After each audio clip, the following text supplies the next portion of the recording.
He's choking me out again. We're trying to hurt me. Oh, sorry, no question. But yeah, it's like, yeah, I was hoping, like, big picture, like all the flaws that came along with that something. I wanted better. I did want us to make it at one point, but even like when we would bump heads, there were times in which I wouldn't even sleep in my room. There was one incident where he caused me to fall out with one of my sisters, and me and her stopped talking because she felt that I took his side over hers, and I was just trying to stay neutral and trying to get everybody to kind of get along, go along to get along. And a few weeks later, his best friend called my house because it was behind a phone call that came late at night. It wasn't late at night, but for me, because I had to be out of my house at 4:00 in the morning to be at work by 6. Right. So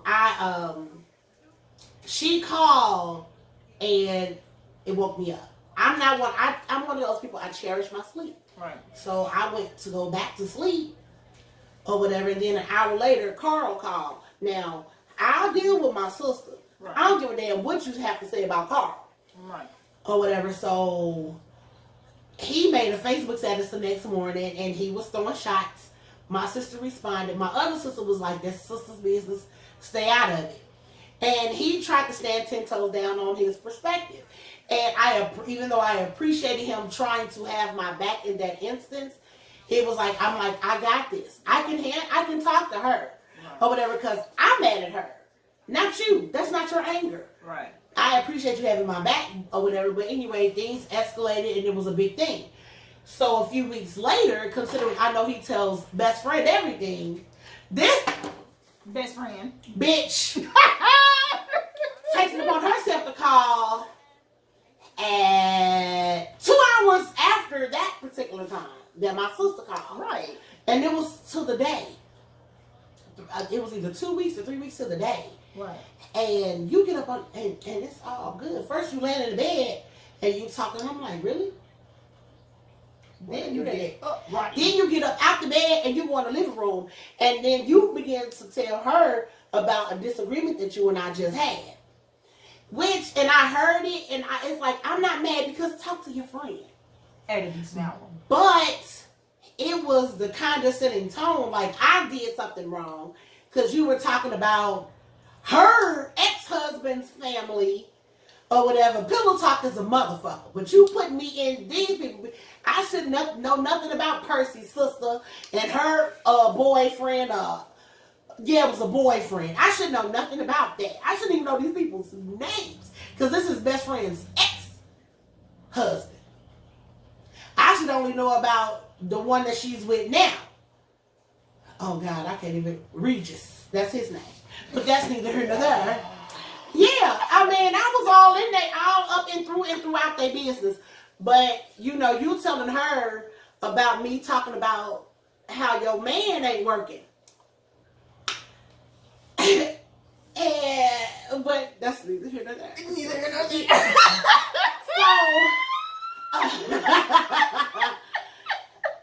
And the video stopped. Damn it. But that one I think is probably still going. Right. So, you sit up there telling her about that situation, and with that said, you stayed on the phone till 1:00 in the morning. Right. I was pissed. So, the next day, I think I went to work. Is it still going? Mm-hmm. The next day, I ended up... Yeah.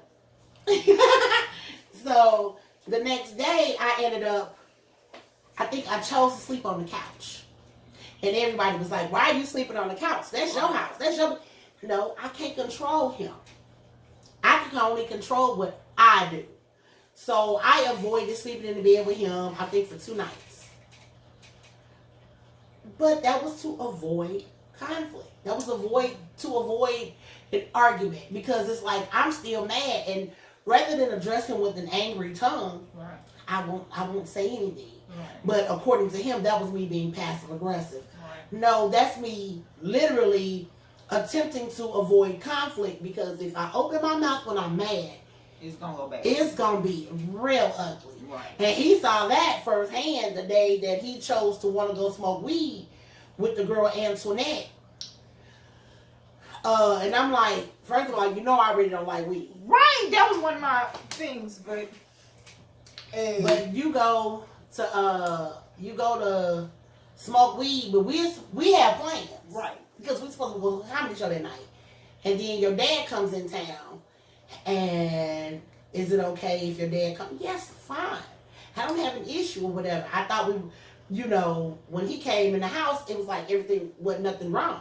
No, there's a big problem here. Right. Because there is piss poor communication. You're not respecting boundaries that are, I don't have a problem with you having a friend, a female friend or anything like that. But to me, you put somebody ahead of what we already had planned going or whatever. So fast forward, we didn't go to the comedy show that night, and you done spent money on tickets. Instead, you chose to go out to eat with your dad and left me in the house, and I was like, damn. I think I asked him to bring me something to eat or something. Anyway, it was a whole thing or whatever. And when I'm talking to him about it, I, asked him, can we talk in the room? Because his dad was in the living room. Can we talk? He came in there. We started talking. And then there's this cockiness or whatever, but that's the narcissism showing up, because it's like, you know you're dead fucking wrong. Right. But rather than address what the issue is, you're going to try to flip it and put it back off on me. Right. And it was just a big thing. And I'm like, you can leave. Right. And the next morning, he left.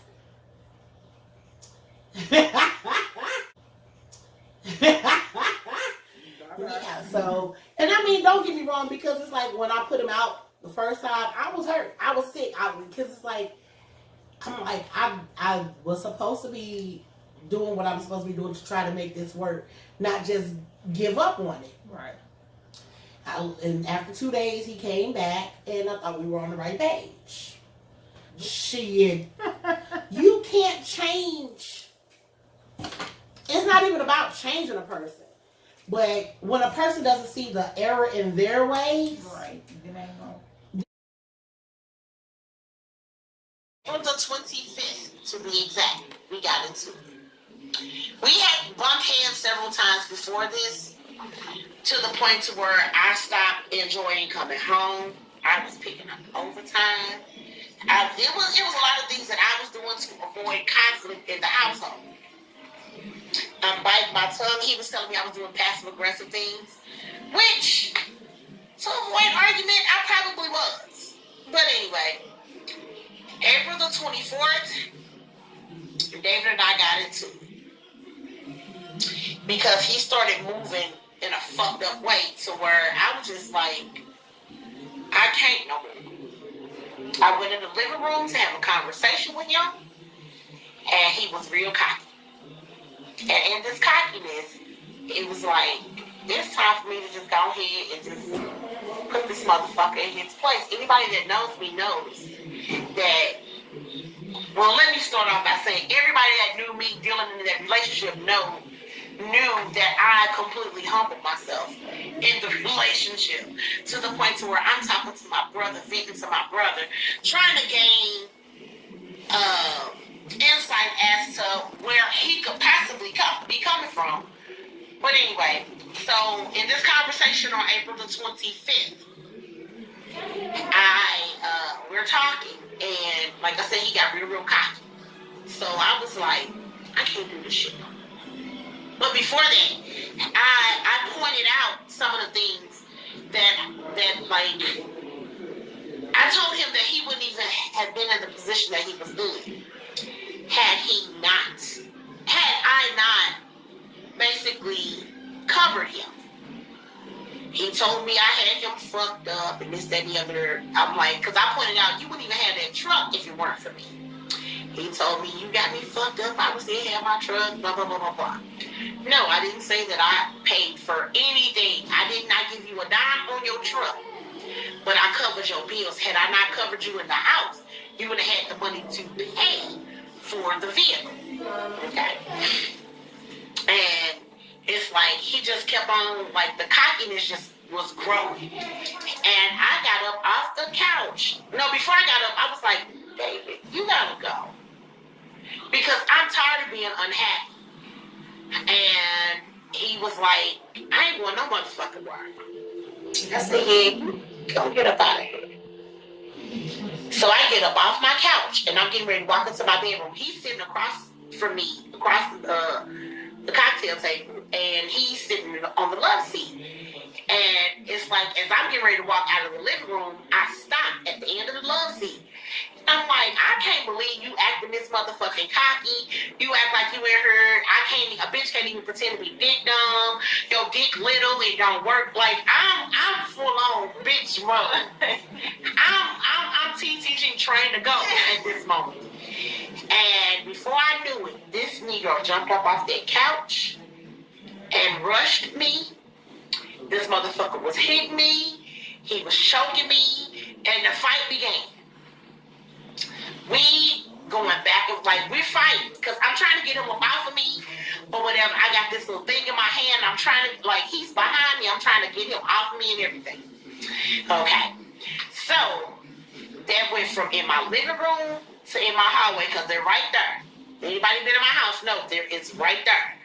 We're in my living room, then the hallway. While we're in the hallway, it's like he dropped his phone. I picked his phone up, dropped it in the toilet because by this time we in the bathroom. Still fighting. I'm still, you know what I'm saying? And then it's like when we came out of the bathroom, he's choking me out again. We fighting in the hallway again. Or whatever. He's behind me, he's choking me, and when he he got me, and when he let me go, I fell into my bedroom doorway. My door was not closed all the way, so when I fell into the door, it pushed open. I grabbed the gun off the nightstand. And in all honesty, you know, my intention was not to shoot this boy. Even though he put the lie out there, I shot at him. No, I never shot at him. And, like, I grabbed the gun. I'm like, David, get out of my house. The gun went off. I never pointed. The gun was never even aimed at you. It was nowhere near you. Where you were standing versus where the gun, where the projectile went, you know, where it hit. Nowhere near you, and you know that. But that's not the story you put out there. Okay, fast forward. Like I said, at the end of the day, I grabbed that gun to protect myself because you meant me no earthly good. You were trying to hurt me. So when the gun went off, it did catch me off guard. You said, what the fuck? You came and snatched the gun out my hand.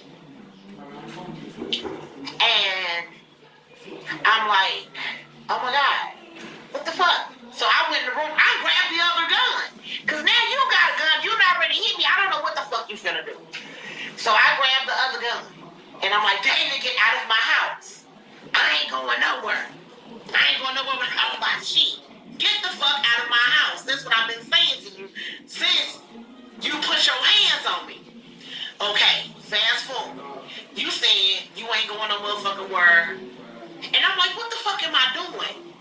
Let me call the police. I called the police so that the police could come here and get you the fuck about my house. And here's the point.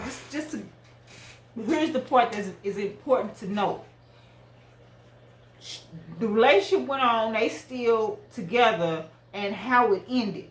It ended with a fight. Because if you check out the other video below, it ended with a fight and guns and police and court dates. You know what I'm saying? That is truly how it ended. So, you know, toxic relationships, you know. And the thing is, I'm not making him the villain. Right. However, when all of that stuff kicked off on the 25th, I had already had my feel with it. So when I went in the living room to have the conversation or whatever, and he was real like nigga, do you really? You have no idea. Right. I had already checked out. I was done. Right. But I didn't want to put him out on the street. Right. And but in my opinion, at this point, it can only end bad. You know what I'm saying? Yeah. Because her heart's not in it. Now she pissed, not because I'm mad at you, but simply because this I wasted my bullshit, time. right? See, and I'm a female also recognize toxic traits in our relationship. We actually have to, because we don't want to continue, you know what I'm saying, the foolishness. You know what I'm saying? We don't want to get hurt, because it's only by the grace of God that she's not scarred. You know what I'm saying? Because that was a bad situation. I recognize a bad situation. Right. And what's crazy, I just saw that. We didn't hit on that. Oh. So, do you know the night that he jumped on me, we were sitting in my bed. And I was like, you know, and this is the God's honest truth. No, I think when we finally do part ways, we're not even going to be friends. And he was like, yeah, we'll probably still be friends and speak to them. I said, nah, I don't think so. Because I had already made up my mind, I don't want anything to do with you. Because you meant me no earthly good. You didn't bring anything to, you didn't add value to me in any aspect. You woke me up to the bullshit that's out there now. Or whatever, because it's like, I've just been swatting people away. I'm like, nah, I'm cool. I'm good by myself. Right. I desire to have a partner, but I desire to have somebody that has something going for themselves instead of pretending that they want to run their own business. And I am learning that the time that I'm taking, you know what I'm saying, the more and more, like, if I bring it up and I'm having these conversations with friends and I'm like, oh, I think I might be ready to, or I'm going to do it. And even the video that you probably seen in the past where I'm talking about, oh, I'm ready to, the more I have in conversations, the more I realize, wait a minute, be sure. Check yourself, you know what I'm saying? Because when you enter into a relationship, it's no. I don't want to be like, because you know people want to be fancy free and footloose and enter a relationship to love and all of this, but you also have to recognize how it can scar you. Even in that situation, I still was aware of the things that were going on. I would have the brutal, honest conversations with my friends. Right. That I couldn't have with him because I didn't want there to be a fight. Right. But again, like I'm telling my brother, I made a commitment to the relationship. Right. And so I was honoring that. Or whatever. She was honoring the desire, because being in a toxic relationship and how it gets to where it was and now. Mine became volatile. Right. And physically violent. Right. Because, and here's the thing, that's if you're noticing toxic symptoms or components in your relationship, if that's not something we can talk about, then we need to cut it. Right. Because at some point it's going to make you toxic. It's going to make the parts of you come out that forget. And even one of my exes, and this is what was crazy, one of my exes was like, Kat, I'm scared for you. Right.